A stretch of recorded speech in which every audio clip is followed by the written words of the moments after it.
Hey, what's going on, guys? Welcome to Make 'em Watch It, the movie watching challenge from Movie Talk Express, where we make one of our fellow podcasters watch a movie that they have not seen. It can be a movie that we think is horrible and we want to make them sit through it. It can be a movie that we think is crazy and we want other people to see. It could be a movie that we love and we just want them to watch it. So I'm sure most people who are listening to this podcast have listened to the previous ones. Last week we did Balto. That's up. Go check it out. I had to watch Balto and I loved it. That's the thing with this podcast. You can end up finding a new movie that you really love or a movie that you hate. So it's all fun and games. I'm the host today, Jacob Barley, since I chose the viewer this week. And I'm here with Gio and Jake. How you guys doing? Good. Yeah, good. Just kind of sitting in and listening today. Yeah, pretty much. Yeah. But at least you've seen the movie that we're discussing. I have, and I'm very excited to get a Gio's little take. different. It's one of my favorites from last year. So if you listened last week, I chose Gio to watch a movie this week, and I chose for him to watch a little horror film called It Follows. And for those of you who've never heard of this movie, it came out, was it 2015 or 14? It was last year. Came out last year, and it's a small indie horror film, and it's basically about this young girl who gets transferred this demon to her, and the way it gets transferred among people is Sexually transmitted disease. having intercourse, sexual intercourse, and it's a sexually transmitted disease, but instead of, itchy and scratchy areas, you get a demon following you around trying to kill you. So I don't know if Gio knew much about this film going into it, but nevertheless, he had to watch it. So, Gio, how was your experience of watching It Follows? So I saw the movie yesterday, and later on that night, I had to work overnight at a hotel. And so Wow, I didn't know between that. the hours of like midnight and 5 a.m., it's pretty quiet and empty in the hotel as far as the hallways go in the lobby. So as I was walking around, I kept looking behind me like, is something gonna fucking pop out or something? I was all paranoid and shit, and that's exactly how this movie got me.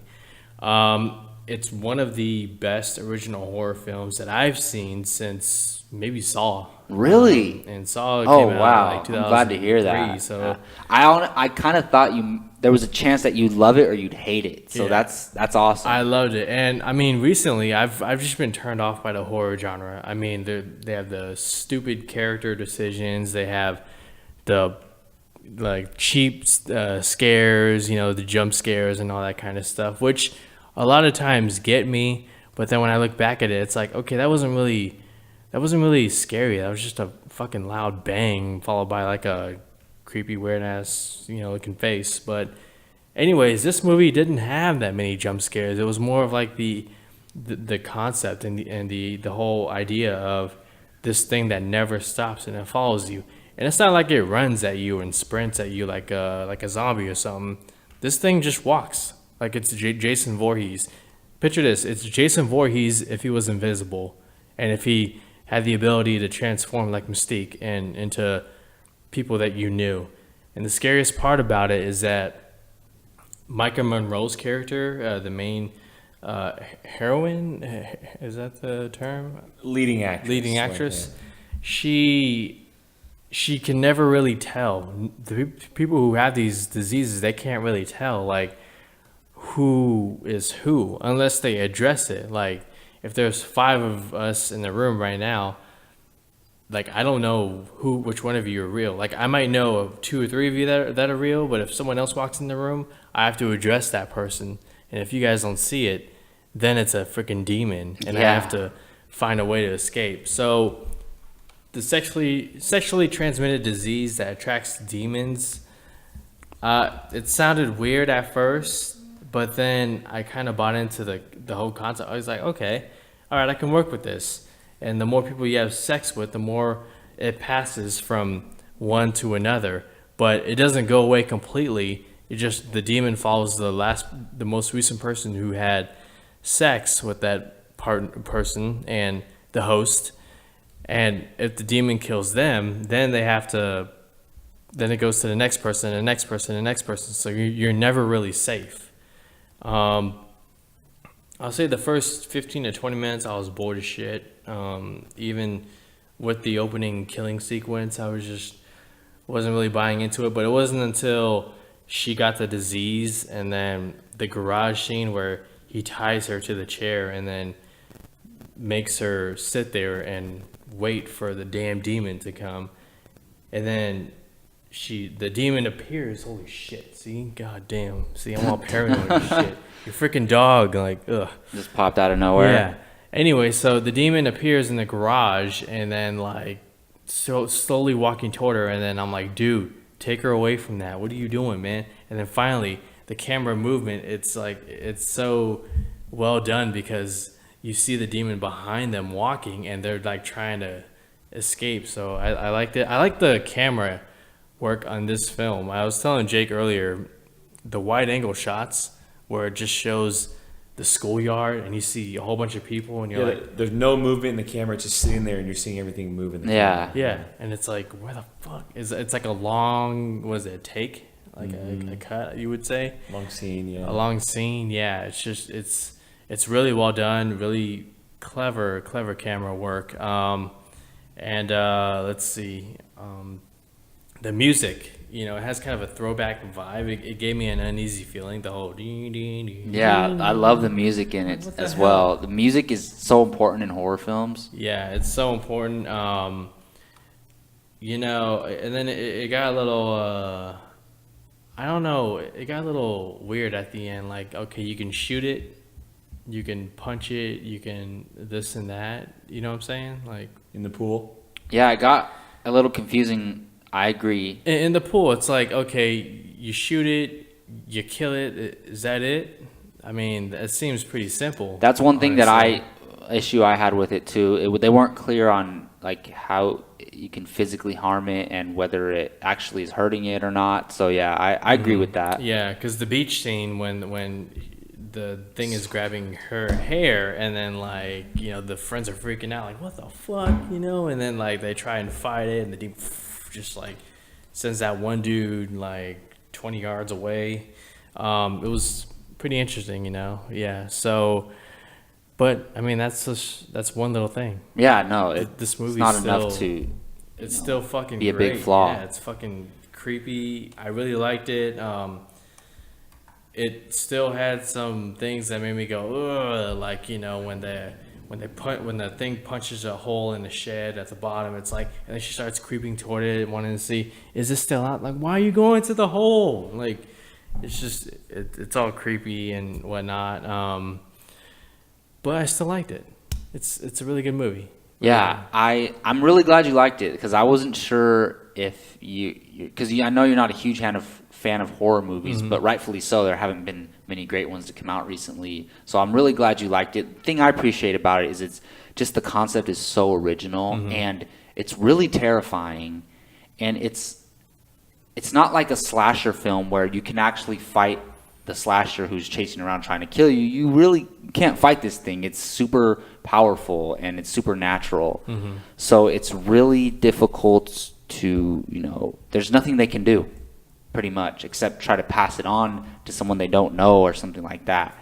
But let's go to you, Jake. I know you really love this movie. How do you like Gio's reaction, and just I do. tell people why you love the movie? Yeah, too. no, I watched it last year and I got to watch it once, and I was fascinated from the beginning. I'd been waiting a very, very long time to watch it, and I heard great things about it from the film festivals and everything.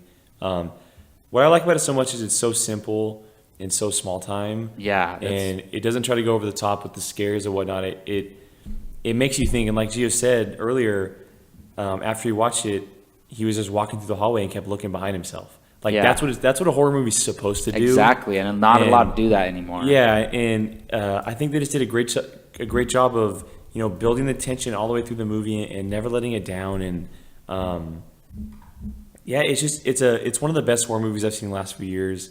It's one of my favorites of last year for sure. The beach scene is my favorite of the whole movie. It's because it sits there and you just see it walking up behind her for like 4 or 5 minutes. I know, and you're just and waiting they don't for it to see get it, there. right? Yeah. Yeah. And all of a sudden it lifts the chair and lifts her hair up and everything just goes to hell. Yeah, I watch the movie all the time if I could. I mean, I plan on getting it on Blu-ray or something pretty soon. But yeah, I'm happy that he liked it, and it's because I think it deserves the love, and a lot of people don't know about it. And I know it got a small time release, but it's definitely a movie that people should appreciate more. Yeah, I'm a little foggy on the details. So only she could see it, right? And Only they she can couldn't? see it. Yes. Yeah. So well, her and those who have seen it before. yeah, can see it. Yes. So when it's physically harming someone, she could see it, Like but in the everyone else sees just nothing. Like the beach scene where Yeah. it lifts her hair up. It's and then it just shows her hair. their perspective. Yes. Like someone else is just it's such a great horror film. It's one of the best to come out in the past 5, 6, 8 years. Who knows? All right. Well, as you can see, Gio really loved the film. Gio, if you were to give it a score out of 10, what would that be? I would go with 9 out of 10. Yeah, solid out of 10, score. yeah. All right. Well, now it's time for Gio to choose a movie and choose someone to watch it. Gio, who are you subjecting to watching a film of your choice this week? Moral of the story for It Follows: ladies, don't be a hoe. I gotta go. Well, since Jake challenged you, I'm gonna challenge you this week, so you can challenge Jake next week. Does that make sense? I mean, It's up to you. That works. Yeah. No, I want to go that. I want to make the rotation right. What if he doesn't choose me though? What if he chooses back to you? Then I'm gonna. well, it could go Jake this week since he has. You watched this week. I watched the week before. And Oh, then you Jake- did watch the week before, right? Yeah, I watched Balto. Oh, okay. All So I right. mean, but you can choose Yeah, whoever it's your you want. choice. It's your choice. What if I choose both of you? Hey, more power to you, dude. You know what? Why don't I choose both of you? I think you like this movie. I've been on a streak as far as recommending movies to you guys. Really? I mean, you probably had the most successful one with yeah, Super. Definitely. Yeah. Have you guys seen? Well, I have two choices, so I'm gonna go with the first one. Have you guys seen a movie called Charlie Bartlett? Yep. You've The seen movie's it. fantastic. You've seen it. Okay. The movie's fantastic. All right. Challenge Well, you to watch yeah, that. yeah, Jacob. It's We're gonna good. go with you. You're gonna watch a movie called Charlie Bartlett. It's a coming of age. Anton Yelkin. The guy who Okay. he's in Star Trek and Okay. Robert Downey Jr., it's good. Kat Dennings. Oh. Yeah. it's pretty good. Yeah, I know the actors you're talking about. All right, I've never even heard of this. So cool. I'm excited. All right, well there you have it. I'm gonna be watching Charlie Bartlett, and we'll have that review up next week. Please comment in the comment section if you've seen It Follows. Let us know if you like the film and how you feel about Gio's reaction to the movie. I want to thank Gio for joining us today. Let them know where they can find you online, man. On Twitter at GioRamos24 and apocalypsemovies.com. And Jake Berlin, thank you for joining us. Where can they find you? Twitter, Instagram at Qui-Gon Jake, apocalypsemovies.com every day, and check out our brand new Padawan podcast. Oh, yeah. And you can find me, Jacob Bartley, on Twitter at Jacob Bartley _, on Instagram at Jacob Brian Bartley, and on this YouTube channel. Please subscribe. Please hit that like button. Please comment. Let us know how you feel about these films that we are forcing each other to watch. And until next time, you all take care.